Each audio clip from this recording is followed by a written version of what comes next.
Ibalik yun sa tabuan ng silopin. Singgit sa mga negosyante dinhi sa lungsod sa Trento, Agusan del Sur nga ibalik ang paggamit og silopin, partikularmente sa may tabuan area. Kini mahitungod sa hugot nga pagbawal kanila sa paggamit sa single-use plastic silopin. Base sa Municipal Ordinance 005 Series of 2013, mao ang balik basket bayong ordinance.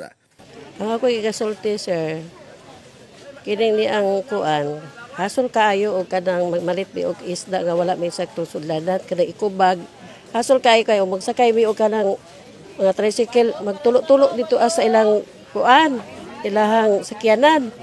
Unya, okay ra unta og maukihan og kadang silupin ang sudlan, unta, kung pwede. Sa pagpagiginabi sa Brigada News FM sa mga negosyante, nga unta mahatagan og pabor sa gobyerno nga tugutan sila nga mogamit og silupin, ilabi na sa isdaan nga seksyon. Sa ubang area man gud, bawal man ang silupin pero gina-allow din sa isda.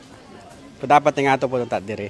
Sumala pa ni Jobilin Aguilar nga unta himong patas matud pa ang balaod diya sa pag-implementar sa merkado, ilabi na sa tabuan. Gumikan matud pa nga dunay pipila gihapon sa mga negosyante ang nigamit og silupin nga gihatagan og konsiderasyon sa gobyerno. Gipadayag usab ni ini nga dili matud pa tanan mamalitay nga dunay kapalit sa ikubag. Rason nga dunay pipila ka mga mamalitay ang nakasinati og pagkayag sa ilang mga pinalit tungod sa supot nga daling magisi nga mo'y gisudlan sa mga negosyante. Perting paitag yun. Mukwan yun kung anong palingki, tugot silang silopin ang anong higpitan diri sa tabuan.